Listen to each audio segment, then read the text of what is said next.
The core technology behind Bitcoin is blockchain.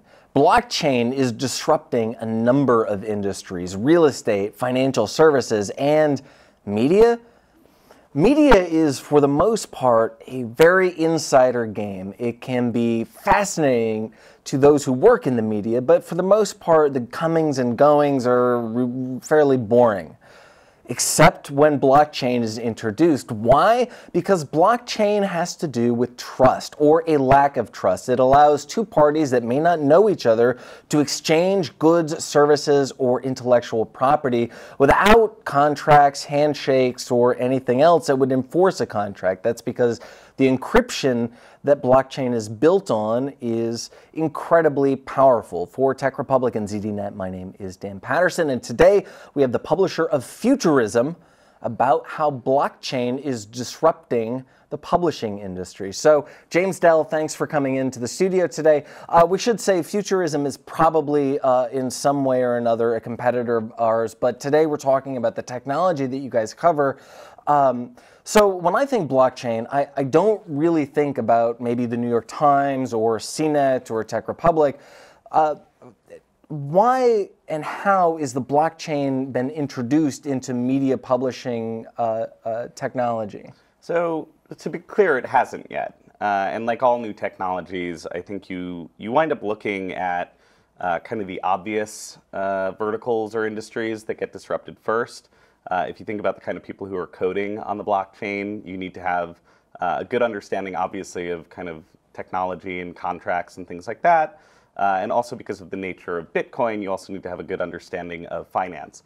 And so a lot of the uses we're seeing right now make a ton of sense for, disrupting the financial industries, loans, contracts, things like that. But as those uses become more solidified, you start seeing kind of ancillary fields start to get disrupted. In the same way the internet didn't disrupt publishing in 1990, it really disrupted publishing in the early 2000s. And so we're going to see something similar with blockchain. I think it's going to move a lot faster. It's not going to take us 10 years for blockchain to basically interrupt what's going on in publishing right now. Publishing is also an easy target because it's not working. The advertising models that powered most digital publishing for years has now kind of all been siphoned away into Facebook and Google. And so publishers are now left trying to figure out how to build a model that both makes money but also does what media is really supposed to do, which is serve the public good.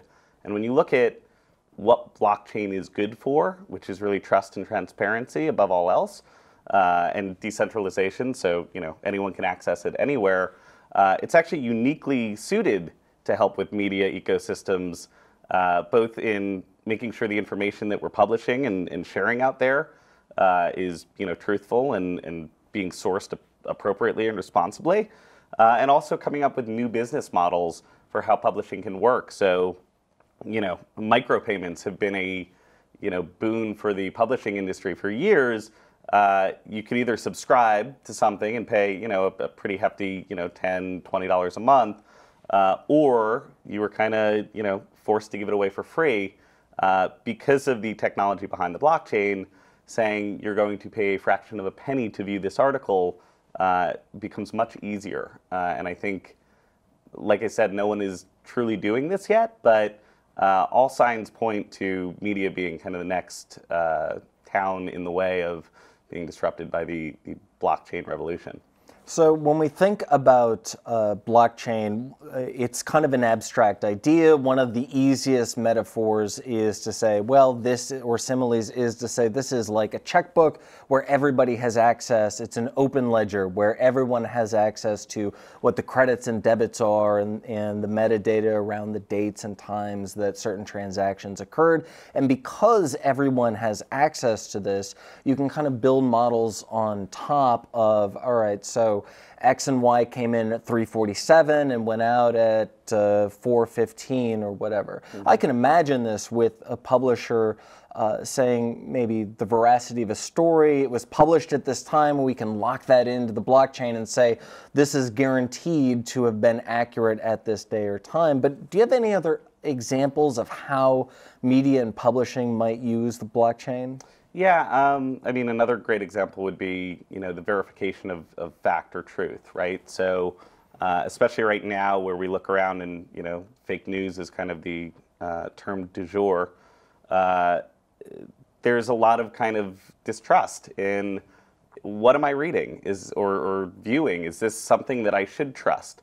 The idea behind using a blockchain media application to try to kind of solidify trust is an interesting kind of thought exercise where if you believe that, similar to Wikipedia, the crowd can determine whether something is trustworthy or untrustworthy based on their own experiences, their own knowledge, their own sources, you could publish something and say, we heard this rumor XYZ.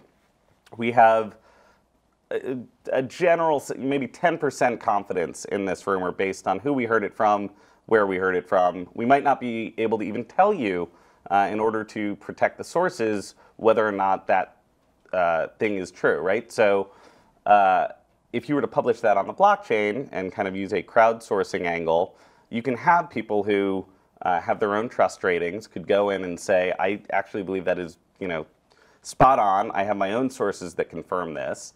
So therefore, that 10% number now goes up to 20% or 30% or 50%. Likewise, if someone is publishing something untrue and they have a history as kind of cataloged in the blockchain of publishing things that are untrue, then you can have kind of a reverse effect where even though it may sound like fact, if enough people say, if enough trustworthy people who have been right multiple times in the past come in and say, this is complete and total bullshit, that can kind of almost use the smart contract to verify the information that you're reading.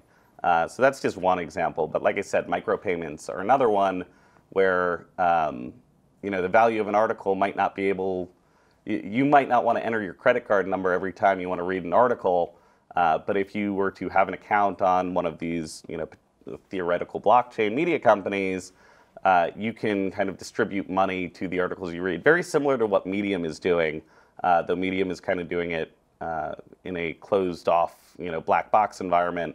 This would be a much more public-facing ledger. So you know that the money that you're giving to a publication is going to the person who's creating that content.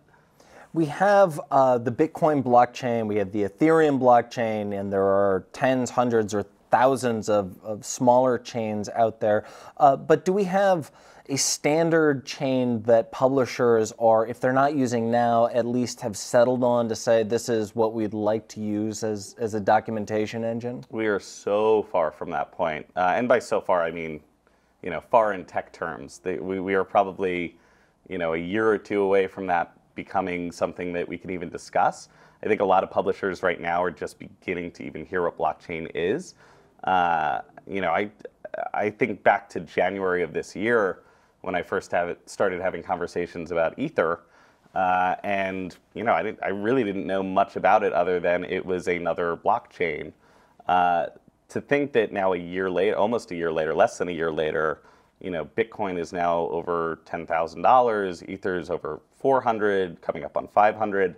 I think a lot of organizations are starting to look to this to figure out how it can help bolster their business. But we are far, far away from there being kind of a winner in this battle. And I assume it will take, like all of the things on the blockchain, the market will determine the winner. So there may be, a dozen companies that come out with their own solutions for this problem. And, one might win, two might win, there might be a merging. It's really too early to tell, but it's almost certain that this is going to happen. So the market could pick some winners, but I wonder if I could question or push back on the assertion that they're almost certainly going to happen. The market could determine losers, and the blockchain could end up being very good in financial services, very bad for media, or just kind of so-so for real estate or other industries. What are the stakes here? What is the potential risk if publishers dive into this? Obviously, it's a low margin business and there's not a lot of room for error. So if publishers dive into the blockchain, is there a risk of this not paying off, and could that risk have serious implications? Yeah, there's always a risk for being an early adopter, for sure. And, placing a bet on the wrong horse could, really hurt, especially if your competitors are, moving ahead of you. That being said, I think the biggest risk facing publishers is it's almost it's a holistic risk for publishers, right? They need to do something. Their model is fundamentally broken right now. They're being consolidated at an alarming clip. Most publishers that I know are not having a profitable year because of their advertising revenue dips. And because of that, they run the risk, if they don't kind of adapt and change with new technology and try new things and really give it a go, there is a very real possibility that they get left behind, and either their competitors who do adapt wind up light years ahead, or the other option where publishers you've never heard of take advantage of this opportunity and all of a sudden become more trusted than some of the establishments.